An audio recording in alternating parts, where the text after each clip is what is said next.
Bertemu lagi dengan saya Ibu Ika Mustika Sari dalam video pembelajaran sistem partikel dan kekekalan momentum bagian 2. Nah, di video kali ini kita akan membahas 3 poin penting atau 3 konsep itu. Yang pertama adalah kekekalan momentum linier, yang kedua kerangka acuan pusat massa, dan yang ketiga adalah energi kinetik sistem partikel.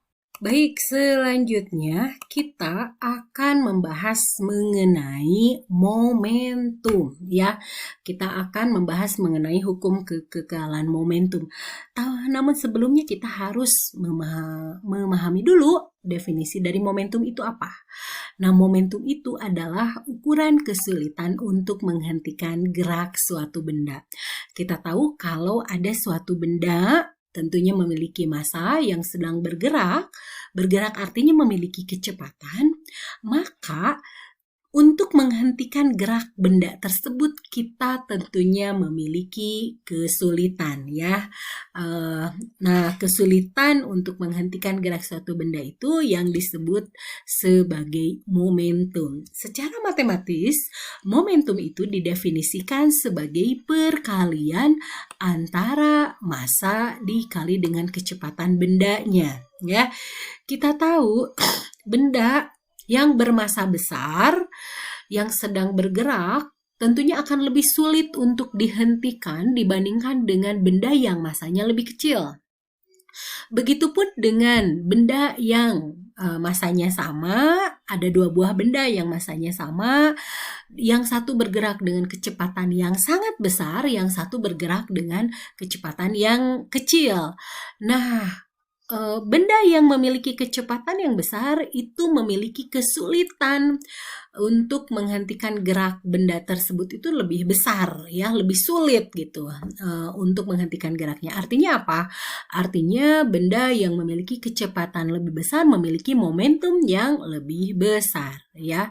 Sama halnya dengan mobil, truk atau kontainer yang memiliki massa yang besar sekali sedang bergerak dengan kecepatan misalnya 60 km per jam dibandingkan dengan mobil minibus yang kecil ya dan bergerak dengan kecepatan yang sama, maka mobil kontainer itu memiliki momentum yang lebih besar atau lebih sulit dihentikan gerakannya. Nah, momentum yang seperti ini kita sebut sebagai momentum linier untuk membedakan dengan momentum pada gerak benda, gerak melingkar atau gerak rotasi juga ya. Nah, momentum linier ini adalah momentum pada saat gerak bendanya gerak lurus. Hukum kedua Newton dapat ditulis berkaitan dengan momentum. Kita tahu tadi kita sudah mengistilahkan ini ya, momentum linier itu sebagai perkalian massa dikali dengan kecepatan. Ketika kita turunkan ya, ruas kiri diturunkan terhadap waktu, ruas kanan juga kita turunkan terhadap waktu.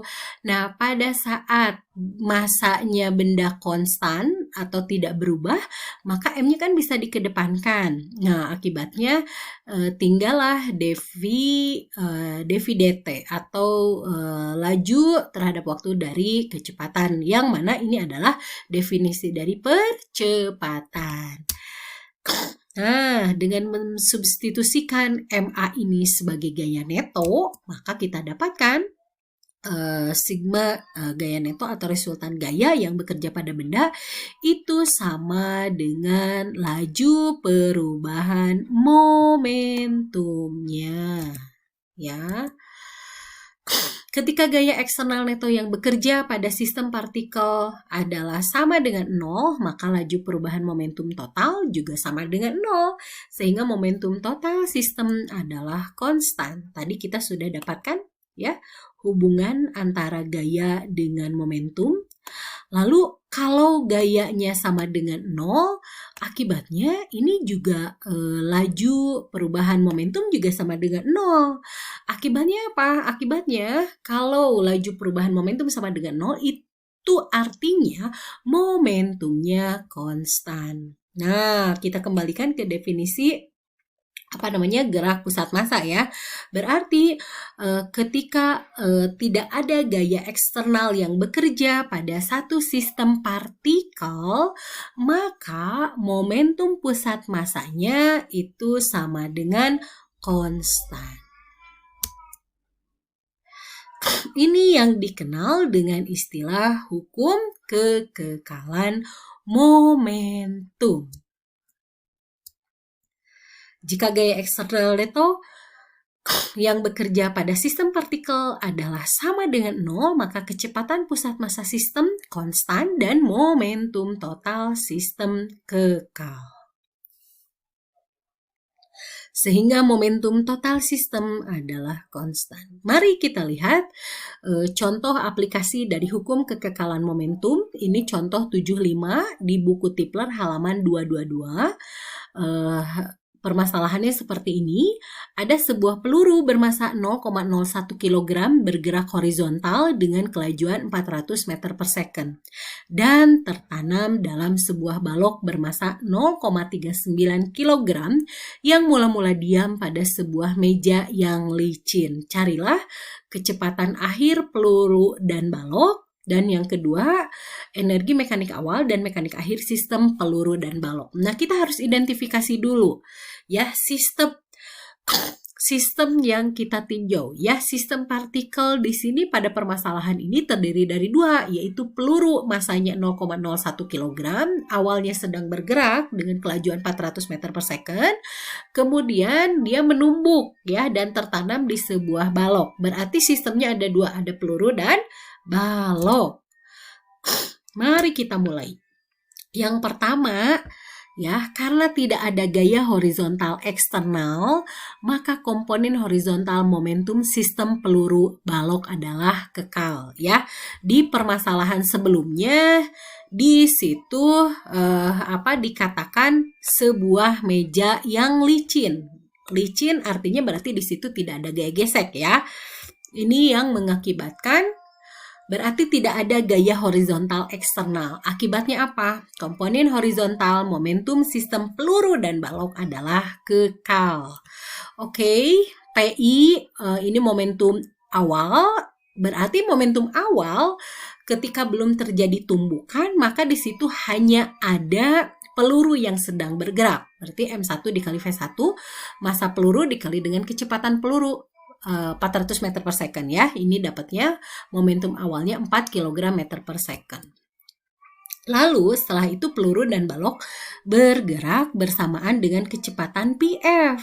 Akibatnya PF setelah tumbukan berarti sistemnya ada sekarang yang bergeraknya itu tidak hanya peluru saja tapi peluru dan balok. Akibatnya M-nya berarti M peluru dan M balok dan bergerak bersamaan ya.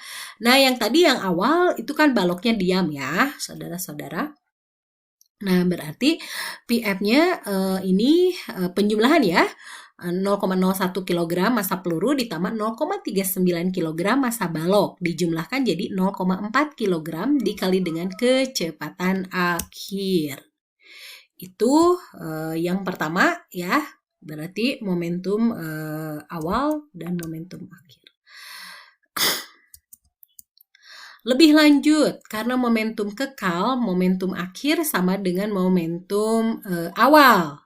Berarti momentum awal 4 kg meter per second, momentum akhirnya, nah ini PF-nya kan belum diketahui. Dan ini yang akan kita cari ya. Jadi PF-nya sama dengan 4 kg meter per second dibagi 0,4 kg. Dapatlah kecepatan akhir sistem peluru dan balok adalah 10 meter per second. Karena peluru dan balok keduanya bergerak bersama-sama dengan kecepatan akhir PF, pusat massa juga harus bergerak dengan kecepatan ini ya. Karena tadi ada sistemnya kan peluru dan balok. Ketika peluru tertanam dengan balok dan kecepatannya sama, maka berarti pusat massanya juga sama bergerak dengan ini. Oke. Mari kita hitung kecepatan pusat massa. Nah, P sama dengan ya momentum pusat massa sama dengan M massa dari sistem partikel itu dikali dengan kecepatan pusat massa. Ini sama dengan M1 dikali V1 ditambah M2 kali V2. Karena sistemnya hanya terdiri dari dua buah benda, peluru dan balok. Ya, ini M dikali V cm, berarti kita cari ini, kita dapatkan perkaliannya 4 kg meter per second, sehingga kecepatan pusat massa adalah 4 kg meter per second dibagi dengan M. Ini M apa? M total ya. M total 0,4 kg. Berarti ini adalah 10 meter per second. Oke. Sekarang nomor B adalah energi mekanik awal sistem peluru dan balok. Itu adalah energi kinetik peluru. Paham? Kenapa? Karena yang bergeraknya kan hanya peluru, baloknya kan diam. Ya. Kemudian berarti energi awalnya, energi mekanik awal ini hanya energi kinetik peluru ya. Kita dapatkan ini 800 Joule. Nah, karena energi potensial sistem tidak berubah, maka energi mekanik akhir adalah energi kinetik peluru dan balok yang bergerak bersamaan. Ini energi mekanik akhir ya. Berarti ini setengah dikali massa peluru ditambah balok dikali kecepatan akhirnya. Kita tadi sudah dapat ya, PF-nya adalah 10 meter per second. Kita dapatkan energi mekanik akhir 20 Joule ya. Kita lihat ada perbedaan energi mekanik awal sebelum bertumbukan 800 Joule, energi mekanik akhir setelah bertumbukan 20 Joule. Artinya ada kehilangan energi. Ya, kehilangan energi mekanik. Kemana? Bisa energi mekaniknya itu hilang sebanyak 780 Joule, bisa ditransfer ke energi panas. Kita tahu ya, peluru menembus balok, maka berarti di situ ada gesekan ya. Lalu yang kedua bisa juga digunakan untuk mengubah bentuk balok karena adanya masukan dari peluru. Baik, nah sekarang kita akan membahas mengenai kerangka acuan pusat massa ya.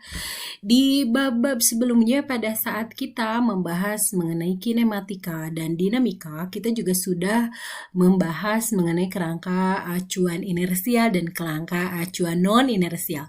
Nah, pada saat di bab ini, di sistem partikel, ini kita akan membahas mengenai kerangka acuan pusat massa. Bukan lagi kita mengacu pada satu titik di luar sistem, tapi ini kerangka acuan pusat massa ini mengacunya ke pusat massa. Jadi gerakan-gerakan dari partikel-partikel yang ada di sistem partikel ini dan mengacunya ke sini ya, ke pusat massa. Oke.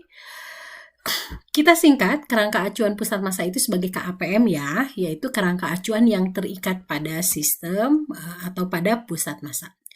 Nah, relatif terhadap KAPM, kerangka acuan pusat massa, maka kecepatan pusat massa itu sama dengan 0. Karena memang ini kan pusat massanya bergerak, V-nya. Nah, relatif terhadap kerangka acuan pusat massa, maka kecepatan pusat massa sama dengan 0. Make sense ya? Ini masuk akal ya? Nah, karena momentum total itu sama dengan massa total sistem dikali dengan kecepatan pusat massa, maka dalam kerangka acuan pusat massa, momentum total sama dengan 0. Sekali lagi, karena momentum total itu adalah merupakan perkalian dari massa total sistem partikel dikali dengan kecepatan pusat massa, yang mana dalam kerangka acuan pusat massa, kecepatan pusat massa itu sama dengan 0. Akibatnya, ya, khusus ini garis bawah bold italic, dalam kerangka acuan pusat massa, momentum total sama dengan 0. Jadi, bisa disebut juga bahwa kerangka acuan pusat massa itu sama dengan kerangka acuan momentum 0. Nah, mari kita lihat ilustrasi ini ya. Ini massa M1 bergerak dengan kecepatan V1. Nah, ini V1 berarti dia mengacunya ke kerangka yang ada di sini ya. Ke suatu kerangka acuan, misalnya kerangka acuan titik 0 gitu ya. Kemudian pusat massa juga dia juga sedang bergerak terhadap kerangka acuan 0 ini dengan kecepatan VCM. M2 juga sedang bergerak V2 terhadap kerangka acuan 0 ini. Nah, kalau di KAPM di kerangka acuan pusat massa, maka si pusat massanya itu diam. Ya, diam dan massa M1 bergerak dengan kecepatan U1 terhadap pusat massa dan massa M2 sedang bergerak dengan kecepatan U2 terhadap pusat massa. Kalau kita lihat perbedaannya, M2 bergeraknya V2 ke kanan, ya kan, untuk terhadap kerangka acuan O yang di sini. M1 bergerak dengan V1. V1 jauh lebih besar daripada V2 dan PCM itu ada di antara V1 dan V2. Nah, kalau kita lihat ya, kita kita ubah gitu jadi kecepatan terhadap pusat massa U1 ya, kecepatan M1 terhadap pusat massa U1 ini berarti ada kaitannya V1 dengan PCM. Ya.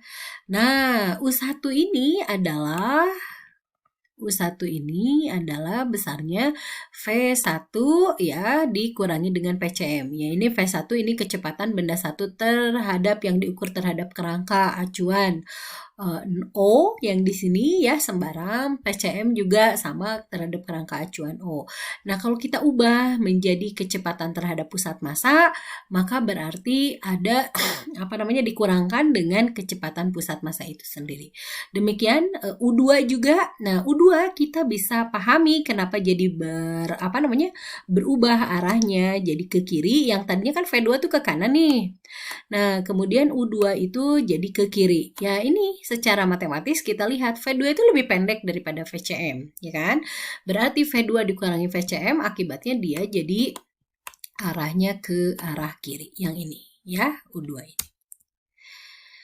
Oke, mari kita analisis kembali contoh aplikasi hukum kekekalan momentum. Contoh 75 Tipler halaman 22 dengan menggunakan KAPM. Tadi di video sebelumnya di hukum kekekalan momentum, di pembahasan sebelumnya kan kita sudah membahas permasalahan ini, tapi masih di kerangka acuan biasa ya, kerangka acuan sembarang. Nah, kalau dengan menggunakan KAPM, maka kecepatan pusat massa yang telah dihitung tadi sudah kita menghitungnya ya. PCM-nya sama dengan 10 meter per second. Jadi tadi itu ada dua ya, ada dua benda dalam satu sistem, satu peluru masanya 0,01 kg sedang bergerak 400 meter per second, dan benda kedua adalah balok masanya 0,39 kg sedang diam. Ketika bertumbukan maka peluru dan balok bergerak bersama-sama. Peluru menancap di balok, ya kan? Oke. Nah, kecepatan peluru dalam KAPM, nah kita harus hitung dulu. Kalau dalam KAPM, maka kita harus hitung dulu kecepatan pelurunya.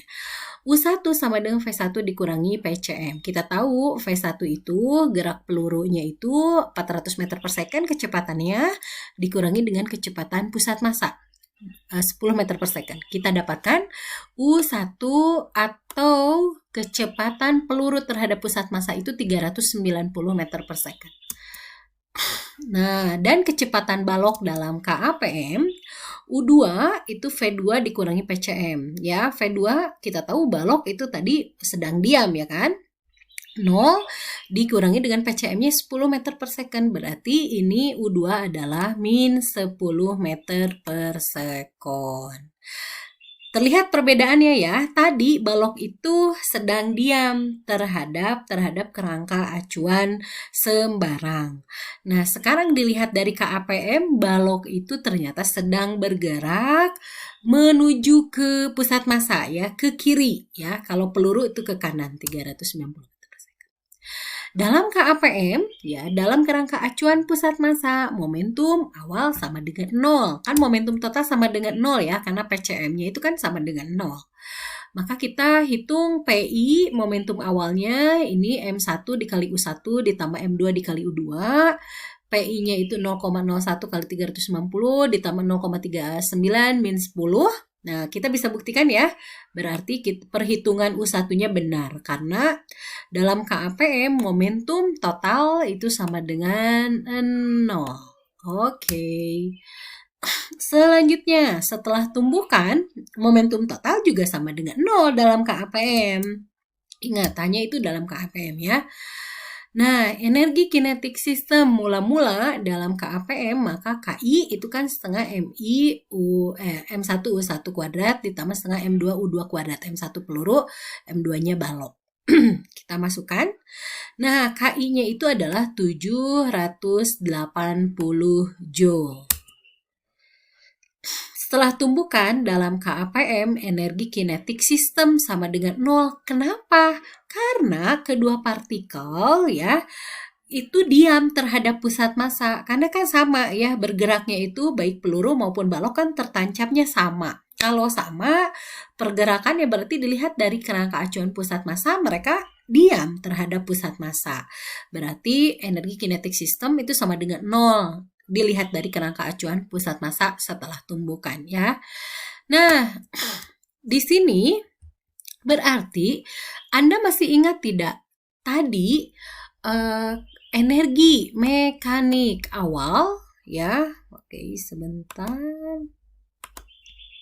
Nah, yang tadi di kerangka acuan yang biasa itu energi mekanik awalnya itu ya setelah tumbukan sebelum tumbukan itu besarnya 800 ya. 800 Joule. Nah, sedangkan energi mekanik setelah tumbukan di kerangka yang tadi itu adalah 20 Joule ya. Nah, ini kan selisihnya nih. Di yang tadi saya sudah menekankan bahwa ada terjadi kehilangan energi mekanik ya selama proses tumbukan dari sebelumnya 800 Joule dan setelahnya cuma ada 20 Joule. Nah, sementara dari kerangka acuan pusat massa yang dilihat itu energi kinetik sistem mula-mulanya itu ada 780 Joule itu yang hilangnya ya. Jadi memang ada hubungan. Nah, dengan menguasai kedua konsep baik kerangka acuan pusat massa maupun kerangka acuan yang tetap, yang sembarang, itu menghasilkan hasil yang sama ya. Itu bisa kita jadikan sebagai perbandingan atau sebagai konfirmasi apakah yang kita lakukan itu sudah benar atau tidak. Nah, pengetahuan kerangka acuan pusat massa ini akan lebih memudahkan ketika kita menganalisis permasalahan-permasalahan yang berkaitan dengan yang berkaitan dengan momentum dari sebuah sistem partikel yang sedang bergerak. Walaupun momentum linear total sebuah sistem partikel harus konstan, jika gaya eksternal neto pada sistem 0, namun energi total sistem dapat berubah.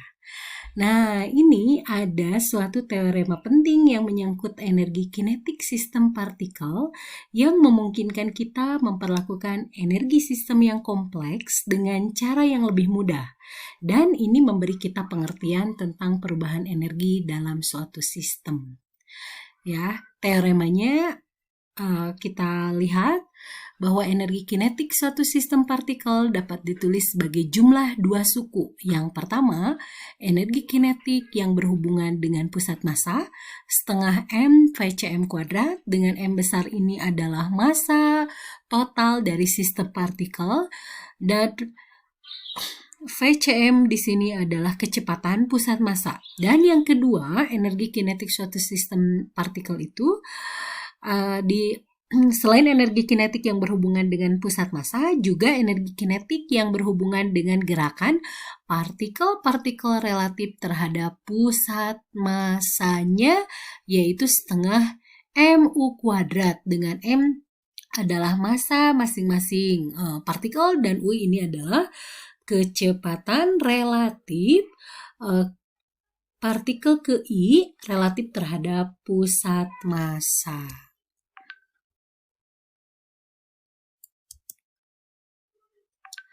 Nah, energi kinetik suatu sistem partikel itu merupakan jumlah energi kinetik masing-masing partikel. Sepakat ya, bahwa K itu setengah MI VI kuadrat, dengan VI ini adalah kecepatan partikel ke I relatif terhadap suatu kerangka acuan yang sembarang ya. Nah, ini juga kita bisa tuliskan seperti ini, di mana VI kuadrat itu merupakan perkalian dot dari kecepatan tersebut. Nah, jika kita definisikan bahwa VI kecepatan partikel, kecepatan setiap partikel ke I itu sama dengan kecepatan pusat massa ditambah dengan kecepatan partikel tersebut terhadap pusat massanya, ya, maka kita bisa ubah ya tampilan dari energi kinetik ini seperti ini. Jadi VI-nya itu kita buka VCM ditambah UI didotkan ya, sehingga kita dapatkan ini dioperasikan masing-masing ya, setengah MI dikali VCM, maka kita akan dapatkan sigma dari setengah MI VCM kuadrat. Kemudian MI dikali UI, kemudian ini juga dikali dengan ini, kita dapatkan suku yang ini ditambah dengan MI PCM ini, berarti kita dapat dua kalinya sehingga setengahnya hilang ya. Nah, PCM ini sebetulnya ada di dalam sigma ini, tapi karena PCM konstan maka bisa kita keluarkan, didotkan dengan sigma MI UI.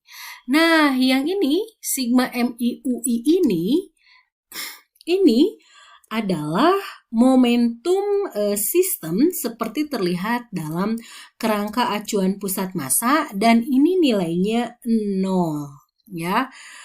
Sementara ini suku yang ini setengah MI UI kuadrat ini adalah energi kinetik gerakan relatif terhadap pusat massa, yang artinya faktor ini merupakan energi kinetik seperti yang terlihat dalam kerangka acuan pusat massa. Ya, maka tampilannya karena ini 0 berarti kita cuma punya ini ya, dua suku ini. Oleh karena itu energi kinetik sistem partikel itu sama dengan sigma dari setengah MI PCM kuadrat, berarti penjumlahan dari energi massa ya, massa masing-masing partikel. Nah, setengah MI ini kan bisa penjumlahan setengah MI ini adalah merupakan M besar ya kan, sigma MI ini adalah M besar atau massa dari sistem partikel. Bisa kita ubah ya. Berarti kita akan dapatkan setengah M besar dikali PCM kuadrat ditambah dengan ini kita ubah sebagai energi kinetik relatif. Nah, demikian video sistem partikel dan kekekalan momentum bagian 2. Untuk selanjutnya, yaitu masih ada satu bagian lagi mengenai tumbukan dan impuls.